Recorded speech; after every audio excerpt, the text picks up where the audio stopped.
And we are back in the next episode of Hero Comics Talk About Stuff. Right now, you're talking about why the Connect is not, is pretty much, right, well, basically, done. I think it's pretty much done, at least for now, at least for now.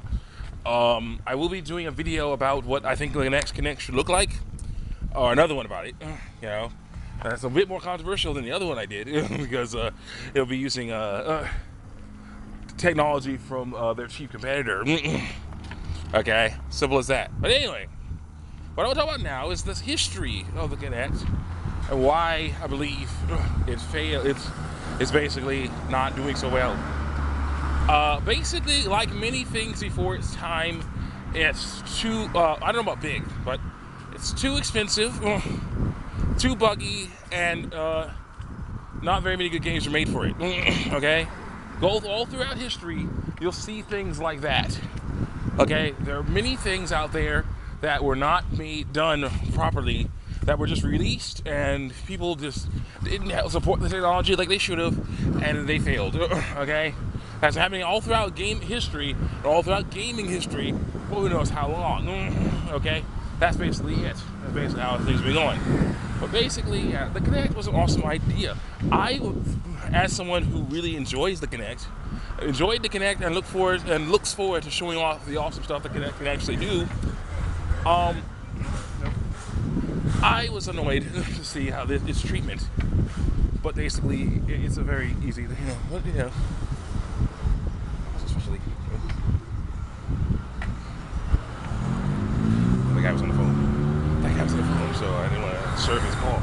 But basically, the connection. Basically, with Kinect, it was basically about connection. And I was thinking that on Xbox, it would be like so great. The Kinect would be a perfect system for the Xbox because basically, that is the most first-person shooter game system I've ever seen. So I think in that Kinect, done properly, we have lots of cool games, lots of cool applications for first-person gaming in there. Basically you're a pair of hands. Basically control a pair of hands that move along with your hands to grab things in a virtual world. That's why I used to call it Connect. Bringing virtual reality. Basically, Connect turns your TV into a window into virtual reality or something, a little virtual world, because it was supposed to. And in some games you see that, but in a lot of games you don't, because it's so badly designed that they mess you up and make the Kinect look horrible when it really isn't. So now the Kinect, there's not many games for the Kinect now. Again, this thing, and it's kind of a repeat mistake. You had the first Kinect, and it was okay, it was pretty awesome. Again, cost $100 something, and you need that, go with other systems and weird things like that. And now then Connect 2.0, same thing, $100 something.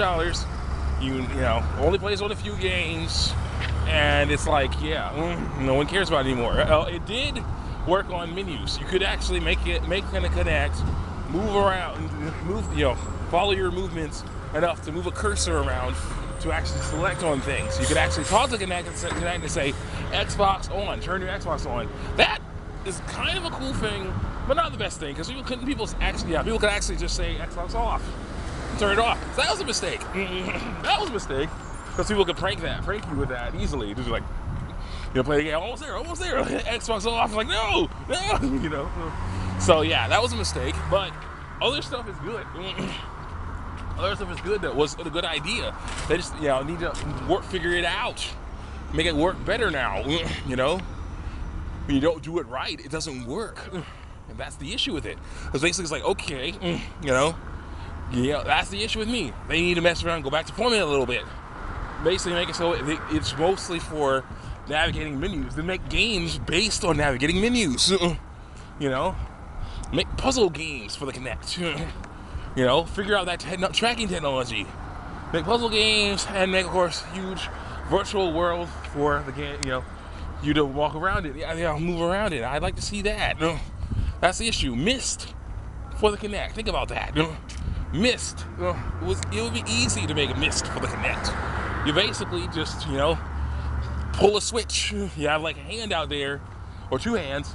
You pull a switch. You push a button. You know, you push a button. You listen to some story dialogue. You do all kinds of other things. That would have been perfect for Kinect. Also, Rampage for the Kinect. Okay, they had Rancor Rampage on the Star Wars game. That to me was one of the coolest things ever. Basically the Kinect followed your body, your movements of your body, to smash, cause the Rancor to smash through things and stuff. It was great. And also on Kinect Adventures, another cool, showing off how to use the Kinect, a game that showed off how to use the Kinect. You were able to do things like get these trophies, right? And I got the hamster trophy, and I was able to make this thing say whatever I wanted to say. It would pitch my voice and make it sound awesome, and it would actually move like I was moving when I was saying what I was saying. Okay, this could have been good. This could have worked really well, but people messed around and didn't do it right. So the thing is, down is what they called in the latest Game Informer I saw about it, Kinect, dead in the water. That's what they said. There were not many games debuted at E3 about the Kinect. So this technology may be done. This thing may now be dead in the water. Much help, and maybe dead in the water. So I'm like, oh man. Cool thing is, motion controls are not done.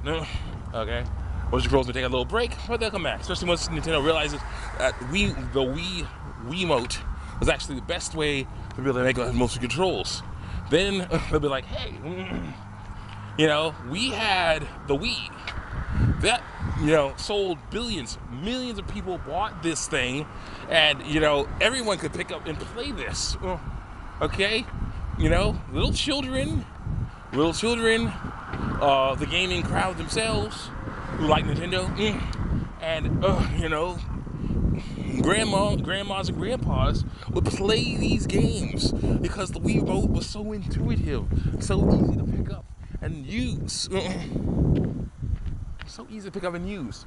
And yet, then we went to the Wii U, which was a huge mistake because didn't showcase the Wii Remote. It showcased the Wii U gamepad, which is not a Wii Remote, and therefore people did not use this technology nearly as much, and we lost huge amounts of money. And we lost billions on that one. So let's try making another one using Wii Remotes again. Okay? Let's do that, because that's all they need to do. That's all Nintendo needs to do. And that will bring motion controls back to the forefront, and it'll be like, yeah.